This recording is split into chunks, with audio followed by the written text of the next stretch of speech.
বড় সানি। হ্যাঁ বাবা, প্রণাম। বলো। বলছি মার্জনা করবেন, আমি বুঝতে পারছি না বলে কথাটা জিজ্ঞাসা করছি। আচ্ছা বাবা, ওই যেখানে বলা হলো যে ওই যে বৃদ্ধাটাকে যোগীরা দীক্ষার জন্য পরের দিন আসতে বললেন, ওনাকে আর একটি ভক্ত জিজ্ঞাসা করাতে উনি যোগীরাজ বললেন যে এনার সময় হয়নি, পূর্বে জন্মে এনার কোনো যোগ দীক্ষা ছিল, সেই হিসাবে মানে দীক্ষা পাবেন। মানে আমার এটা জিজ্ঞাসা বাবা, যে যোগীরাজের আগেও কি কোনো ক্রিয়াবান সমতল ভূমিতে এই ক্রিয়াযোগ দীক্ষা দিয়েছেন? অবশ্যই। নাম হয়তো অন্য কিছু ছিল, ক্রিয়াযোগ ছিল না, হয়তো ব্রহ্মবিদ্যা ছিল। অবশ্যই ছিল। ওটাই ওটাই আমি বুঝতে পারছিলাম না বলে একবার জিজ্ঞাসা করলাম, মার্জনা করবেন বাবু। ক্রিয়াযোগ বা ব্রহ্মবিদ্যা এই পৃথিবী থেকে কোনোদিনও হারায়নি, না হারাবে। এটা হারালে সব গেল। এটা হারালে মানুষ আর ফিরে যেতে পারবে না। হারাবে না কোনোদিনই, কোনো যুগেই না। সব যুগেই ছিল, নাম অন্য অন্য ছিল। কেমন? আচ্ছা, হ্যাঁ। এটাই জিজ্ঞাসা ছিল বাবা। আমি বুঝতে পারছিলাম না ভালো প্রশ্ন করেছো। ঠিক ঠিক। জয় যোগীরাজ। তো ঠাকুর বলেছেন, আর কাম কামিনী থেকে কাদেরকে সরে থাকতে বলেন? মানে সব গুলাইয়া ফেলছে, যারা সন্ন্যাস নিচ্ছে তাদের কথা বলা হচ্ছে। সংসারকে বলেনি কখন। সংসারীকে বললে সৃষ্টি তো থেমে যাবে। সৃষ্টি থামলে আর চলবে না তো। কথা বোঝা গেল? না, এটাই কি গুরুজি ক্রিয়া যোগে কি কোনো বাধা আসে কিনা, মানে এর জন্য কি ক্রিয়া বলছে যোগে তো, এটা আর কি? ক্রিয়া যোগে তো বীরের সাধনা। ওইখানে কাম কামিনী কি যাই গায়ে ধরলো মাইখা দাও, কিছু যায় আসে না তার। আবার পুরুষত্ব নাই তাও না, বা নারীত্ব নাই তাও না। নারীত্ব পুরুষত্ব সব থাকবে, কিন্তু ফিলিং ফিলিং এ আনতে চলে আসবে, নয়তো আসবেই না। এ তো বীরের সাধনা, বীর তো সবাই নয়। তাই কাম কামিনী কাম কি কামিনী কাঞ্চনকে ভয় পাবে। যিনি বীর নন তিনি ভয় পাবেন। আচ্ছা, এটা শুধু পুরুষের ক্ষেত্রে কেন, নারীর ক্ষেত্রে হতে পারে, তাই না? একটার কথা হয় না কিছু। বোঝা গেল তো? এই ঠাকুর কোন সময় কোন কথাটা বলেছেন, কার উদ্দেশ্যে বলেছেন, এগুলোকে বুঝতে হবে। কারণ অত মহান ব্যক্তিত্ব, তিনি যে কথাগুলো বলেছেন, এই কথাগুলো তো বুঝতে হবে। বিবেকানন্দ কথা বলেছিলেন একটা, সেটা নিয়ে কত কন্ট্রোভার্সি, কি গীতা পাঠের থেকে ফুটবল খেলা ভালো। আরে ভাই, এটা কাকে বলেছে? এটা কি বুড়ো মানুষদের বলেছেন? না, বাচ্চাদের বলেছেন, যারা উঠছে। তাদের এখন শরীরে শক্তি লাগবে, এক্সারসাইজ লাগবে, মাসেল ঠিক লাগবে, তাদের জন্য এই কথা বলছি। এবার 40 বছর বয়সের জন্য কি বলছে, 30 বছরের বয়সের লোকদের জন্য তোমরা মাঠে ফুটবল খেলো? বোকা বোকা সব। মানে কাম নাই, আকামের দোকানদার, আমার ঠাকুমা বল। তো কোন কথাটা কার কাছে লাগু হবে, কার জন্য ওটা বলছেন, সেটা তো জানতে হবে, সেটা তো বুঝতে হবে। ঠাকুর বললেন গুরুকে বাজিয়ে নিবি, লড়েন গুরুকে বাজিয়ে নিবি।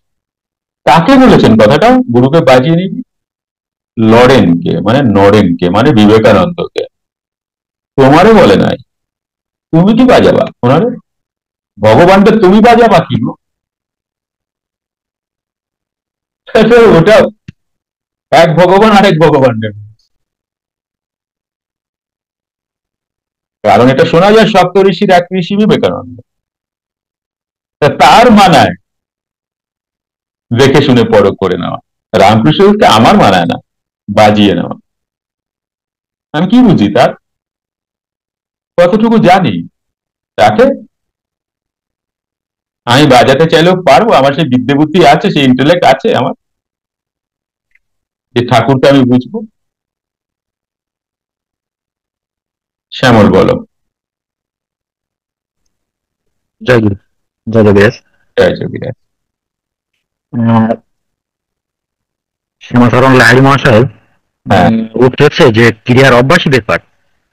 আবার অশোক বাবাজি বলছেন যে উম, মানে পুরাণ পুরুষ প্রতিদিন পাঠ করতে, অর্থাৎ এটাই হচ্ছে গীতার মানে বেদ পাঠের অংশ, তাই না? তাহলে কোনটাকে আমরা মেনে নেব?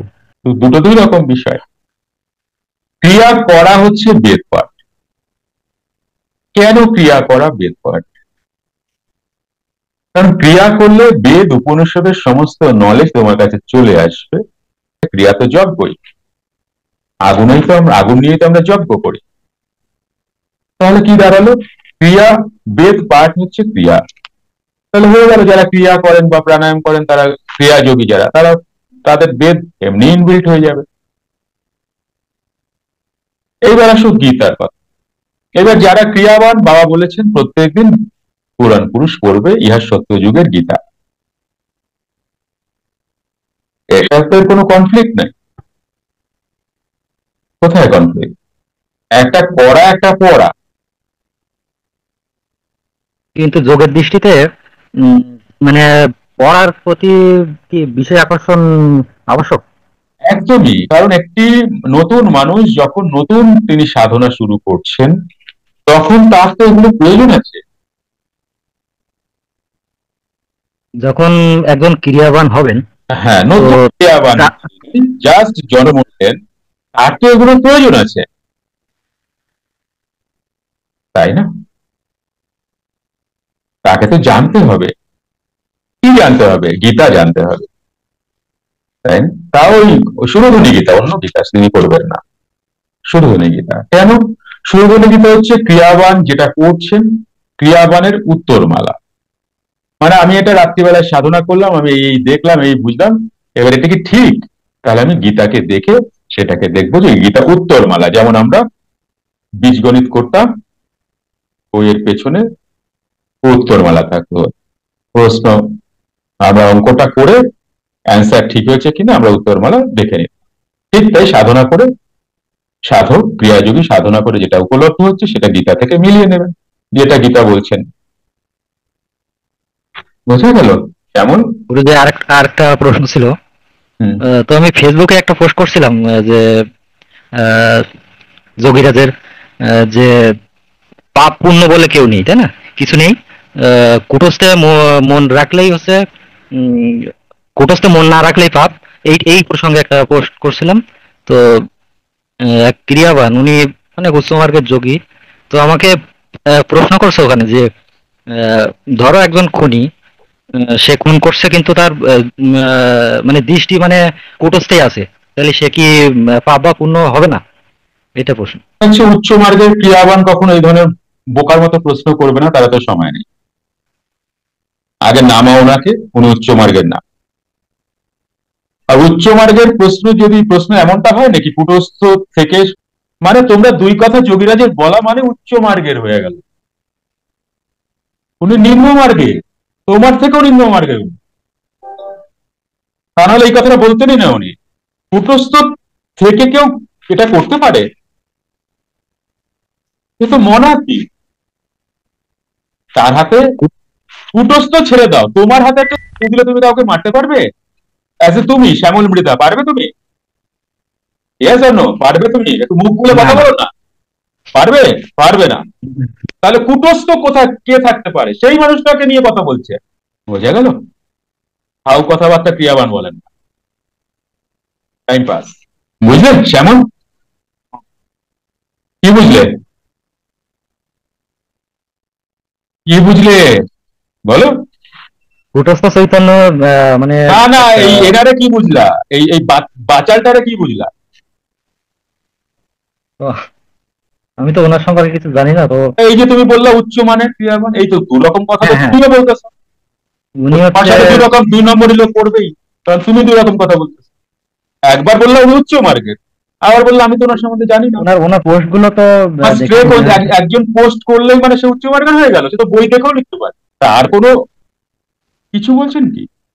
হ্যাঁ, বলো। হ্যাঁ, প্রণাম বলছি। হ্যাঁ, বলছি আমার একটা কোশ্চেন ছিল। মানে হ্যাঁ, আমি আর কি এখানে পুরী গেছিলাম আর কি রামকৃষ্ণ মিশনে। সেখানে একজন মহারাজ আছে, এটা অনেক রামকৃষ্ণ মিশনে মহারাজের মধ্যে এইসব হয়েছিল আর কি। মানে ওরা তো কাউকে বলে না, যেটা আমি বই করে পড়েছিলাম। হুম, যে রাখাল মহারাজ নাকি জপ করতেন, মানে প্রত্যেকটা শ্বাসে শ্বাসে যে মন্ত্র জপ করা, প্রত্যেকটা শ্বাসের মাধ্যমে। হুম, হুম। হ্যাঁ, তা এইটা কখন শ্বাসে ক্রিয়াবানদের, শ্বাসে না, কথাটা হচ্ছে শ্বাসে প্রশ্বাসে। হ্যাঁ এইটা ক্রিয়াবানদের কখন হবে এই জিনিসটা?